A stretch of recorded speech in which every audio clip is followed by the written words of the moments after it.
We want to welcome Sinead Urwin out to the podcast today, and we're so blessed to be able to have her and her knowledge to be able to share with our audience. She is a functional nutritionalist and is a personal advocate for living an energized, healthy, vibrant life, something we all really want to have.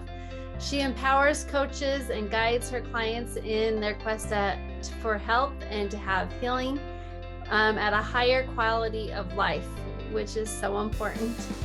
Her specialists include weight management, digestive issues, stress management, depression, anxiety, eating disorders, fatigue, autoimmune diseases, and chronic illness. So basically everything that's wrong with everybody. So Sinead, I know that you didn't get to this part by just saying you're going to be this, but what are some of the ways that, what is your background? What led you here, and what are the educational experiences you've had to be able to get you to this point to be a functional nutritionalist? Yeah, well, thank you so much for having me. So it's been a long journey. So I started out as an investment banker. So I'm Irish. You had to say that because people are going to say, wait, I'm hearing something. Just in case there are a few words that I pronounce that you don't understand.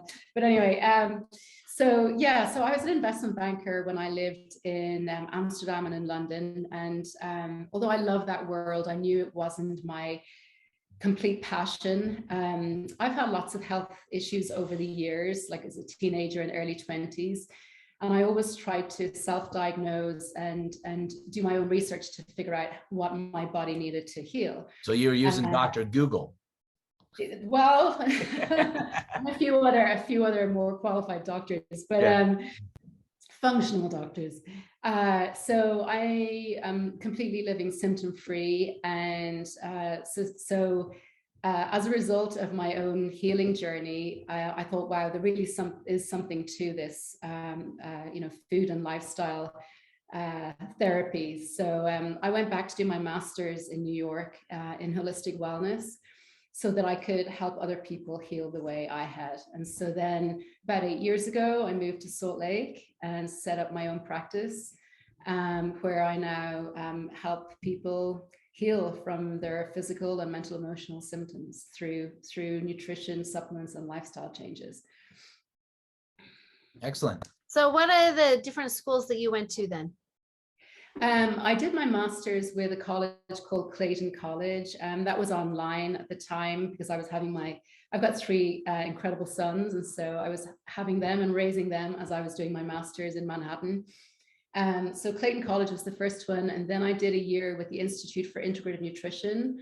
And that allowed me to certify as a holistic health practitioner. And I've done other specialties through the National Academy for Sports Medicine. And various other schools. So it's a continuous learning process because a lot of this information is just now coming to light. Like there's more and more research being done on this stuff. So we've got to stay on top of it. And so it's a constant case of education. And the reality is if you don't stay on top of it, it's crazy how quick you forget.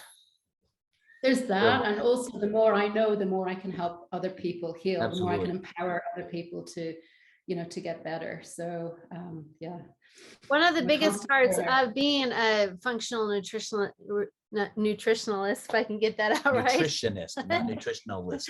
That's right, nutritionist, is that there's the gut-brain connection. Can you tell us a little bit more about that and how you've been able to help your clients with that? Yeah, so it really does all start in the gut. So you know those sayings like, oh, you got a gut feeling, or you feel sick to your stomach, or you got butterflies in your stomach. So this gut-brain connection is not a new phenomenon. Hippocrates, many thousands of years ago, told us that all disease begins in the gut, right? And so he had a point, but we're really only now starting to listen.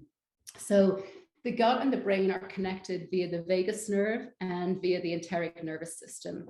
So the vagus nerve starts in the brain, travels through the neck and the thorax, and ends up in the stomach, right? So that's the first connection.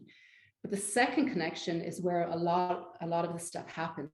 So the enteric nervous system is the second way that the gut and brain are connected. The enteric nervous system starts in the esophagus and ends up in the rectum.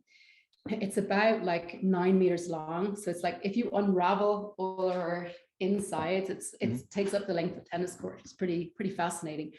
But anyway, in this lining of the enteric nervous system, by the way, which is now called the second brain, right, and we'll see why in a second, is because we have 500 million neurons or nerve cells living there.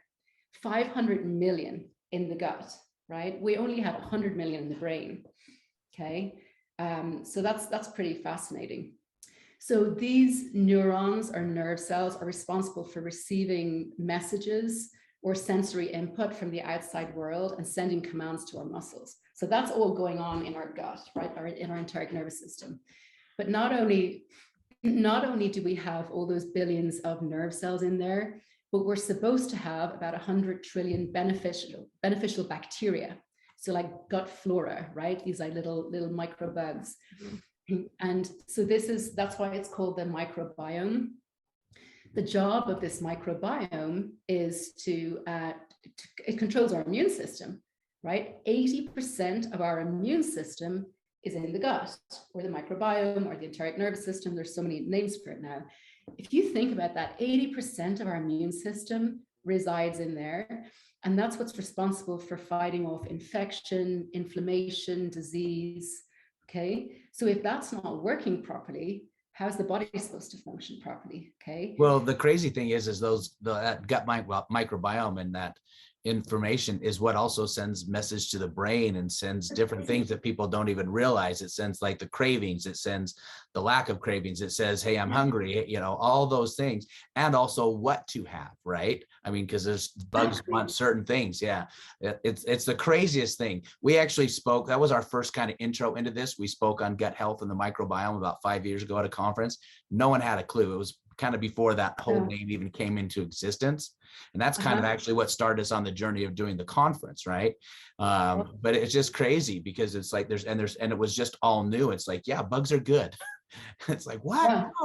No. We want them. Yeah. So because if that microbiome is compromised, then our physical health is compromised, but also our mental emotional health is compromised. Because remember, we said at the beginning that the gut and the brain are connected via the vagus nerve. So if we don't have a healthy gut microflora population going on in there, the gut's not able to send those messages to the brain that it needs to. Yeah, the neurotransmitters. Yeah, exactly. And that's why we've got more and more studies now showing that if the microbiome is compromised, we're more prone to stress, anxiety, depression. And that's only the tip of the iceberg, right? Because then if we don't pay attention to what's going on, we leave ourselves more vulnerable to more chronic disease, right? Like chronic depression, Alzheimer's, dementia, all of these things. So the hidden brain in the gut is really revolutionizing our understanding now of digestive as well as mental emotional health. No, that is so true. And people are starting to understand it. And that it's starting to get out there when the drug manufacturers are starting to use those terminology too, right? Yeah. when they're like, this is housed in the gut, this is why you need to take this medication, kind of thing. Great marketing tool indeed. Well, we're talking about the gut. And so what do you feel is causing the most digestive problems that people are having in the gut? Oh my goodness, I deal with that question every day. I would put it down to two main factors: stress and food. Okay. Let's start with the stress aspect first. So look at all the stressors we're faced in our lives all day, every day. We've got career, financial, children, spouses, pollution, traffic, all of these constant stressors that are bombarding us. Now, if you think of what our lives were like, way back when in our hunter-gatherer days, let's say we were being chased by a wild animal. The body would release stress hormone cortisol to give us the energy to flee. Okay. Now, assuming we escaped unscathed, our cortisol levels were allowed to relax back to normal levels. And we're back to picking up the plants in the garden and kind of things. Yeah. Doing what we were put on this planet to do. But if you look at what our lives are like now with the constant stressors, we have these constant releases of our stress hormone cortisol. Now, the problem there is that our DNA has not evolved to our changes in our lifestyle. Okay. So now we've got all this cortisol floating around. That's creating an inflammatory response, because inflammation is just the body's protective mechanism. Mm-hmm. But if the body thinks it's constantly under threat because of all of these stressors and hence cortisol releases, it creates this constantly elevated state of inflammation. The problem with that is inflammation is the breeding ground for lots of our illnesses and diseases, right? Well, and also when our cortisol levels are messed up, then our sleeping's messed up. And if our bodies aren't able to recover properly, because that's when we do it, is during sleep. If you don't sleep well, I mean, it's just everything's so correlated. And I think that's what's so important about a functional approach. Yes. Because if you look at the medical approach, they're like, oh, okay, you're having a problem sleeping, oh, take this. Oh, you're having a problem with digestion, here, take this. If you have a problem with this, oh, take this, right? They don't look at the big picture of the whole thing. They look at the symptom and what drug can we give for that symptom. Yeah, and I love that response, because really stress is number one. No, sleep is number one, right? If we're not sleeping properly, we can eat all the kale and wild salmon salads in the world, right? But the body's going to absorb nothing, right? Sleeping is when we, as you said, cleanse, heal, and repair. It's also when we start to produce our human growth hormone, which we need for optimal health, for optimal weight, all of these things, for our brains to function properly. If we're surviving on just a few hours sleep a night, or we're in bed for 8 hours, but we're not getting into that deep delta healing phase of sleep, nothing's going to get better, right? Right. So I don't know if you knew this, but I'm a chiropractor. And so a lot of times people will say, well, I think I hurt my neck because I'm stressed. I'm like, and my answer always is like, stress doesn't cause a condition, it aggravates the condition. Right. Exactly. Completely agreed. Yeah. So stress is like, because we're all stressed, right? You're fat, you're stressed, you're skinny, you're stressed, you're employed, you're stressed, you're unemployed, you're stressed, you have kids, you don't have, I mean, we're in a society of everything stressful, right? Yeah. And everybody deals with stress in different ways. And we'll get on to that later when it comes to the what we can do to heal. But the other major cause of a disrupted microbiome or digestive distress is, of course, foods, or what I like to call them non-foods, right? Yeah. Okay. What comes out of the box? So the body does not differentiate between physical stress and mental emotional stress, right? It still reacts the same way with the cortisol release. So when the body sees food coming that's not identifiable by the human body as food, right? i.e. refined, packaged, processed, allergen foods that we're surviving off, it still deems them as a threat to the body. So whenever your body deems anything as a threat, it creates the same inflammatory response, right? So the most common allergens that cause all of this, microbiome disruption are foods like gluten, and actually I'd put the vast majority of grains in there now. I don't like the way they've been so cross-hybridized, genetically modified. Yeah. And people, that's a whole nother ball of wax, right? Everyone doesn't understand the genetically modified, but in a nutshell, if it's been changed, our bodies don't have the ability to cope with that change, and so we don't know how to process, digest it, and take nutrients from it. Correct, because our DNA has not evolved to the changes in our food supply. So the gluten and refined grains, they're two big ones. Sugar and artificial sweeteners wreak havoc too with the bacteria population in our gut.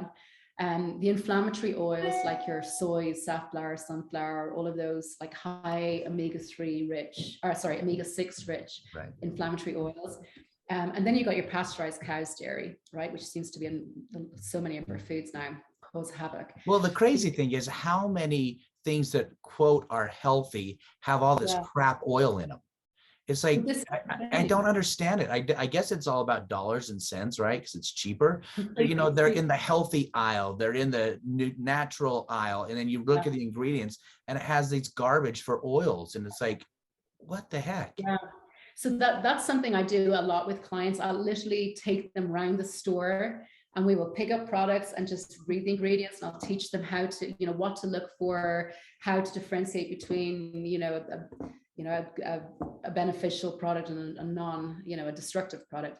Because it does, it all starts with reading that label just at the very beginning, and if you don't understand what it is, like we have a son, he reads every label. He hasn't had sugar in 5 years. He's only 16. So think about that. I mean, that's impressive. That's very impressive. Yeah. But when you start reading it, you start noticing all the sugars in it. Yeah, exactly. How they're hidden and, all that kind of stuff. Well, Liz, tell me about that little app you have. I don't know if you got this or not, but it's kind of cool. It's called an app. It's called Yuka, and it's just one you can just download, but you can scan the barcodes of all of these different products. Of course, they're not going to be on, we call them the natural God food that are, it's not the ones that are growing, but everything is in packages, and you can start to see, is this, it rates them out of 100, and all of a sudden you'll get like a 5 out of 100, and then it'll tell you why it's not good, because it has these things that are not healthy for you in it. And it's kind of amazing. We were just looking at like a protein bar. Right. Yeah. We were just Costco, and we just started scanning to see what, it's kind of funny, and it's like, whoa. And they're all proclaimed to be healthy, right? Oh yeah. Well, it's all about the marketing for sure. It is. So getting back to like these allergens, why do we need to care about them? So what happens is when we're eating foods like that, like particularly gluten, that's one of the worst ones we can eat.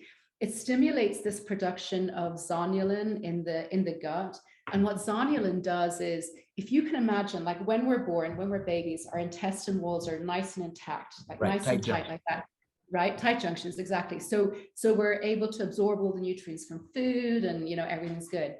But the more we're exposed to stress, and also these stressy foods, so like your gluten, sugar, etc., we start to produce zonulin, and that creates these holes in our intestine walls. Right, it relaxes the tight junctions. So now we've got leaky gut or intestinal permeability. Right, now when we eat those foods, they're being shot out through these holes in our gut, and now they end up in our tissue and in our blood supply. Not supposed to be there. But remember, we said at the beginning that the body is a miracle. It will do whatever it takes to protect you. So it sees these threatening foods coming, creates antibodies to protect us from them. Now we've got a whole host of autoimmune issues, right?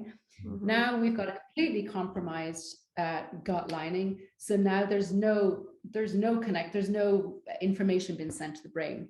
So now we've got more and more stress, anxiety, depression. And it's a repeating cycle. Brain fog. Yes, absolutely. Yeah. Well, and I'm going to correct you on one thing, because you said when we're born. The sad thing is a lot of kids are being born because of their mom's diet, because of all the drugs that are now okay to take when you're pregnant, because of all the everything else. Yeah. I don't know how healthy these babies' guts are. And I think that's part of the reason why they have, the kids that have reactions to things is because of it. The allergies, exactly. And more babies been born by C-section, right? Where they're not getting those. They're not getting that first vaginal flora. Yeah. Exactly. So another thing that we need to watch out for with the creation of the leaky gut through eating the stressy foods is that the more leaky our gut, not only the more insulin resistant we become, but the more leptin resistant. Leptin's our satiety hormone, right? So you ever feel like when you eat like a high carby kind of meal or whatever, 30 minutes later, you feel hungry, okay? It's not that we're hungry, it's we're nutrient deficient, and we're becoming more and more leptin resistant. So we're nutrient deficient because the body's looking for the nutrients it needs from that meal, but can't find them because guess what? There are none, right? So it sends messages to the brain saying, can't find what I need, you need to give me more, right? So leptin is the satiation hormone, right? That's the hormone that lets you know you're full, right? Exactly. And the problem, if you look at like the vast majority of the foods that make up our supermarket shelves, they've got sugar, which damages that leptin cycle, so that you don't know that you, right? Is that correct? Yes. And forces us to become more and more insulin resistant, because when we eat sugars and high carby foods like that, the body's forced to produce more and more insulin to get the sugar out of our blood supply, right? There's nowhere else for that sugar to go except into our fat stores. So we become more and more insulin resistant and leptin resistant. And then we got chronic disease, just waiting to happen. We also actually need to be careful of not only those allergen foods, but other foods or drinks that cause that stress response in the body. So sugar obviously is a huge one, but caffeine we just need to be careful of too. Some people deal with it better than others. Right. And that's because of the stress hormone response. So cortisol and norepinephrine. So we just need to be careful of that too, because that's pretty destructive on the gut. Well, if we could just honestly get rid of half the, probably 85% of all the drinks that people purchase and drink, they'd be so much healthier. I mean, it's crazy how much they drink the soda and how much they drink the diet soda, which we all know isn't beneficial. And now you have all the energy drinks and all those things, and they're just so harmful. It's so bad, so bad. I know. I try to get my clients onto, like you can get sort of superfood effervescent tablets to pop in your water, or put lemon in your water, or drink detox teas during the day, or kombuchas, that kind of thing. Because you're right, the sodas, and even worse, the diet sodas, they're so destructive for the microbiome, and hence for there was like a couple of months that Shane and we put on a glucose monitor, and you could really see like how do you do that with your clients? Have you done that with your clients? No. It's actually one of the best things to do. It is awesome because it totally makes you realize, like a simple example. She had tell them what you had that really spiked at that one time. It was, the rice cracker. It was the puffed rice crackers. It was from the Garden of Eden ones or something like that. They're supposed to have the rice and then the peas and the beets. And so you think of healthy, right? You think healthy. But we had been, I think we had been. She was really hungry. We'd been out. And I would been painting all day and whatever. So automatically my body was in a stress mode. We hadn't eaten in a while. And so I just ate some of those, and I was like, she dipped it in salsa or something like that. Yeah, salsa. It just went right up. Well, another time I had it with hummus, and I had it with avocado. I had things that were complimenting it. And it was really interesting because when I had it with just like the salsa and things like that, it went up to like 192.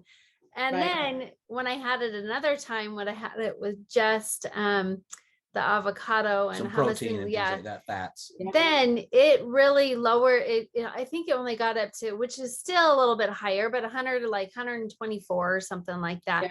And it is amazing. Like you can really start to see. You play with that and you're like, wow. And you learn how to kind of just, well, if I have nuts with this, or I have something fatty, or if I have that, it totally keeps my blood sugar intact. So recommend it. And it's awesome. Yeah, that's really important. And that's something I help clients with a lot, is how do we get the overall glycemic load measure, right? The overall carbohydrate measure of this snack or meal down. And that's exactly, you hit the nail on the head. You've got to add good fats and good proteins.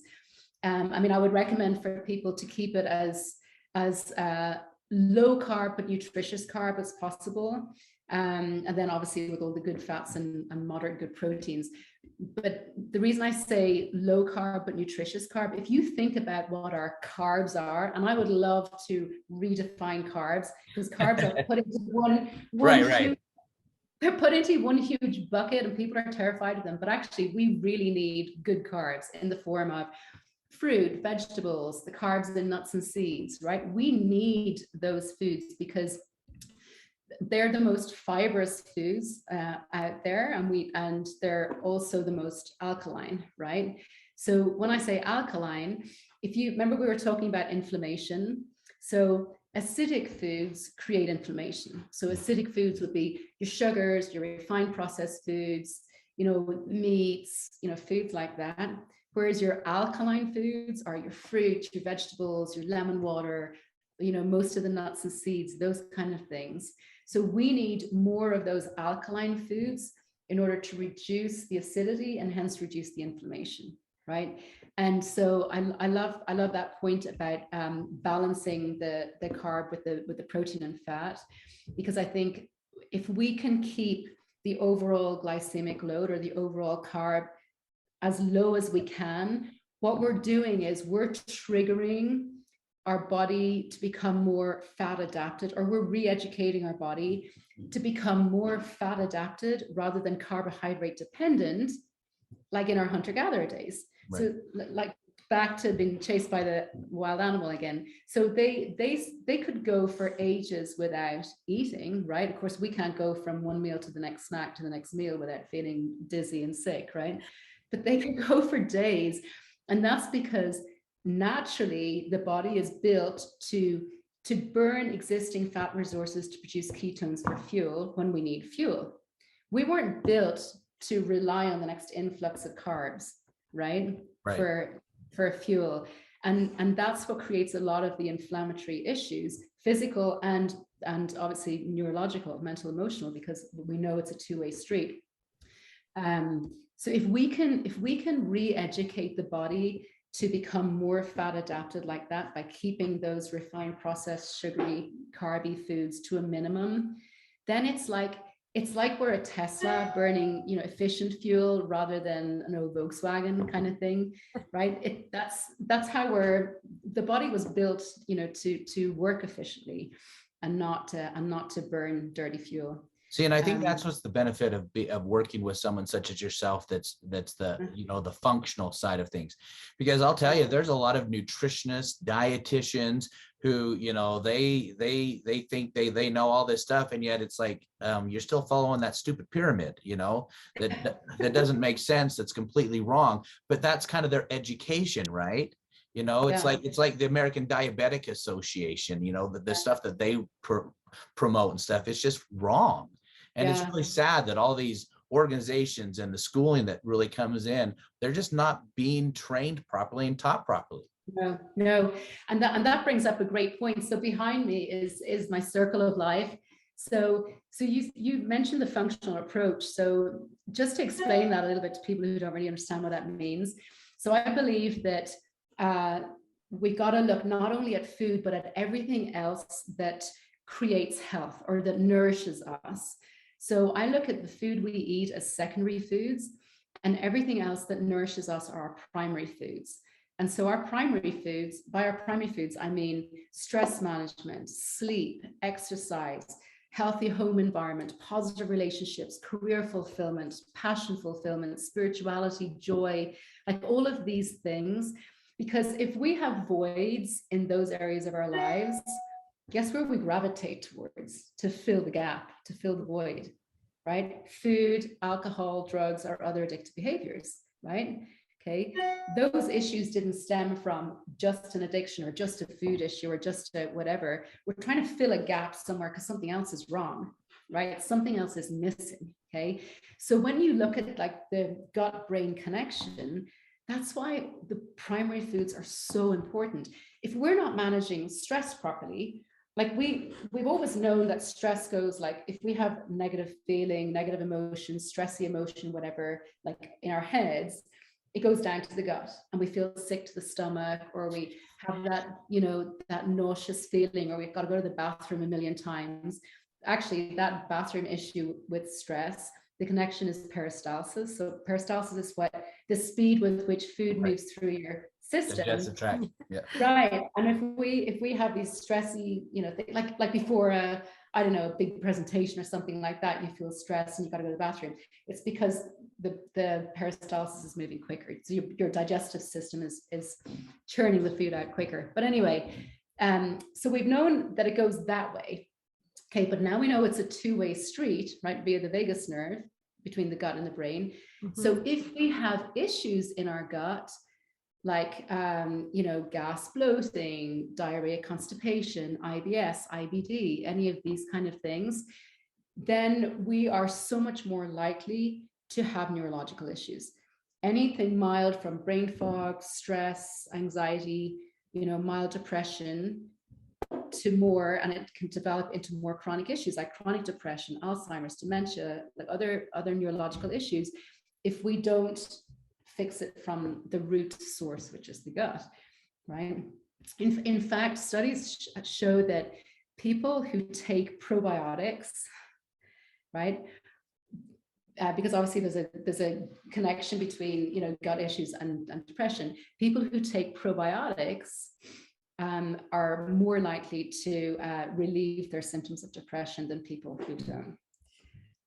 Well, and that's even kind of a crazy thing, because, you know, you can get caught up, like, say, the probiotics, but there's a lot of probiotics that are pretty much garbage. You know, they just don't get to where they need to be gotten to, and they don't, you know, they don't manage well with the other bacteria. So there's so many things, and that's why it's so important to come to things like our conference, so you can really get educated and learn stuff from people and understand the whole idea of, hey, there's more to this. It's not just you know, like we can say, hey, what are the 5 things you should do? Well, there's really 50, right? Yeah, you know, and absolutely. that kind of, you know, that kind of thing. But to just, you know, I always tell people, I love Costco, but if you're buying your nutritional supplements and things of that nature, you're getting crap. You know, Costco takes a lot of my money, but I don't buy my nutrient stuff there, because you know, they're mass produced. They're not the same quality. You know, they have a bunch of fillers and everything else, right? Yeah, exactly. And that raises a really good point. I believe in supplements for supplemental purposes only. The more of these nutrients that we can get for the microbiome through whole natural, right, absolutely, food, as it was put on the planet for us to enjoy, then the more the easier it's going to be to be absorbed by the body, because those foods were put on the planet in that form for a reason, right? Because all the nutrients rely on each other for maximum absorption. So like those probiotics, for example, yes, I always recommend a good probiotic to my clients, but also having, like, incorporating foods like sprouts or microgreens pretty much most days, kombucha, like fermented vegetables, sauerkraut. We're huge on fermented vegetables and stuff. Yeah, all of that. And it's easy. You can do it yourself. I mean, we have videos on the website of how you can make your own fermented vegetables, you know. That's awesome. That's awesome. Because then you're getting the whole plethora of good bacteria that your body needs. Mm-hmm. So what are some other ways you feel that we can change in order to heal? I mean, you've said a few things. What are some other ways do you think that we can heal? Well, I think the big focus has got to be on, I think healing the gut is a 3-step process. Number 1, to avoid as much as we can those allergen foods, or those foods that we know are causing problems, right? The gluten, refined grains, sugar, artificial sweeteners, pasteurized cow's dairy, inflammatory oils. Okay, but we need to replace them with something. Okay, we need to replace them with good quality proteins. Okay, so meat and eggs from grass-fed, organic, free-range sources, right? Nothing from factory-raised animals, because all we're getting there are antibiotics and hormones. Basically, whatever that animal was pumped with, that's what we're putting into our bodies, right. And it wreaks havoc with our endocrine system. By the way, actually, something that we didn't mention, just as a side note, that second brain is now known as an endocrine system, because guess where 95% of our serotonin, our happy hormone, is produced? Right. In the gut. We used to think it was the brain. It's not. It's the gut. Mm-hmm. So if our serotonin and dopamine, our happy hormones, are produced in the gut, and we don't have a healthy gut population going on in there, no wonder we're depressed. No wonder we can't deal with, you know, daily stressors. No wonder anything triggers anxiety, right? Because we're not producing the hormones we need. And also that microbiome controls our stress hormones, right? Our cortisol and norepinephrine. Anyway, just because you mentioned endocrine systems there, or we mentioned endocrine systems. Okay, so good meats, wild, organic, free range as much as possible. Okay, we're getting great omega-3s, you know, healing fats from those meats. Other good proteins, nuts and seeds, wild fish, you know, those kind of foods, right? We need protein for our healing. Good fats, lots of good fats. Okay, we're terrified of fat. Fat makes us fat. Okay. Well, it still goes back to that 25 years ago. Everything was fat-free, cholesterol-free, and it's like we all got sicker and we all got fatter. What was the problem? Exactly. That was probably the worst thing we could have done to our food supply. So when we took out the fat, we had to replace it with something for flavor, right? So Because it tastes Sugar, like cardboard, so everyone put sugar in it. right. Sugar and artificial sweeteners. Right. Now, let's look at how the body reacts to food. Okay, so we talked before about how sugar and higher refined carbohydrates trigger a blood sugar response, hence trigger an insulin response, hence weight gain. An inflammatory response. An inflammatory response because the insulin response triggers a cortisol response, remember? Right. Stress hormone, because the body's like, oh, I don't know what this is a threat, I've got to protect you from it. Boom. So if our carbohydrates are triggering that kind of response, and protein taken in excess also triggers an insulin response. But guess what? Fat, particularly good fats, do not. Right.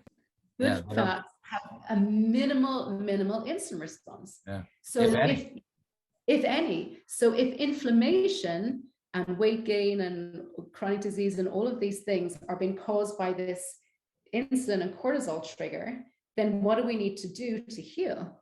We need to get the carb right down, and we need to increase our good fats. And that probably sounds a lot like spikes are what supposed to.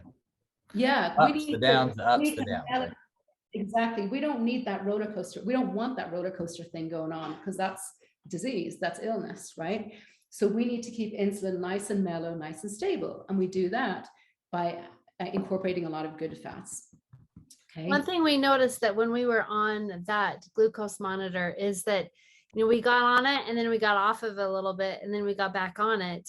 And we noticed that, you know, when we were on it the first time, we got our blood sugar levels pretty good, because you can kind of see what's going on. You might click through your phone, right? You know what we're talking about. You just kind of touch it and it tells you exactly what your blood sugar is, you know, so you can do it before you eat, after you eat, an hour after you eat, all that kind of, and so it's really cool to kind of monitor and pay attention to. But what we noticed is that when we were off of it for a little bit, went back onto it, our spikes were going so much like quicker and higher and up and down. And because we weren't being as good, I guess you would say, when we were on it. And so by then taking that break and then getting back on it, all of a sudden we noticed that it was going up and down. And what you're talking about is we need to get it so it's even. Well, if we are constantly thinking about, okay, how can we do this? Because it's really easy to get out of the out of the routine from doing healthy is not fast, right? You know, healthy is not fast. And so the problem that gets people off of their diets, or, and I hate the word diet, but off of their good, clean eating, is all of a sudden they're in a hurry to get to work, or they're in a hurry to go somewhere, and they just need to eat something. It's very hard to eat healthy fast. So that's one of the main things I help my clients with, because let's face it, everybody's crazy busy these days, right? Between work and kids and everything. So I help them come up with quick and easy go-tos that are going to fuel their health and not create. And you just have to prepare, right? It's all about being prepared. That's the kind of yeah. But you know what? We're kind of lucky in a way that we live in a time where we've got some really great options right now. People just need to know what to look for and where to look for it. Agreed. So, well, we want to thank you for being on our podcast. It's been awesome talking with you and I hope people are able to learn some stuff and get some information. So Sinead's going to be one of our speakers at our conference. Again, that's April 22nd and 23rd. She'll also have a booth there, so you can come and ask her any questions. Say, hey, I saw you on the podcast. I have a question about this, so talk to her about that. But is there anything else you want to say? Wasn't there like a discount or something you were going to offer for somebody that comes in for the first time, or? Yeah, sure. So anybody who reaches out to me through you guys, I'm happy to offer them a free 30-minute initial consultation. Oh, nice. Thank you. Where we can start to get to the bottom of what your particular symptoms are and what we can do about it. Because it's always just that first step. So thanks for making that first step easy for somebody. Absolutely. And that's the thing. It's like, you know, it's a step-by-step approach. We didn't create these issues, but the good news is we can heal them, or the vast majority of them. It just takes a little time and knowing exactly what to do with the body. So if I can help anyone in any way, just please reach out. My website is sineadurwin.com, URWIN.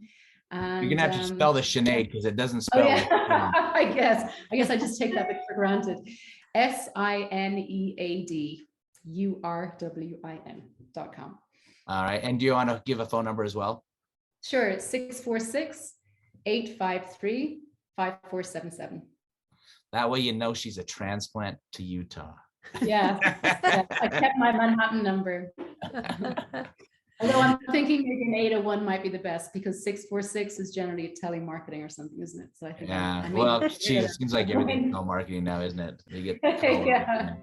Well, thank you, Sinead, for being on with us. It's been an honor to be able to hear you and your wisdom and be able to teach our audience about what functional nutritionist is and how it can bless their life. So thank you, and we look forward to seeing you at the conference. Thank you so much, Shane. It was a pleasure. See you at the conference. Bye. Bye.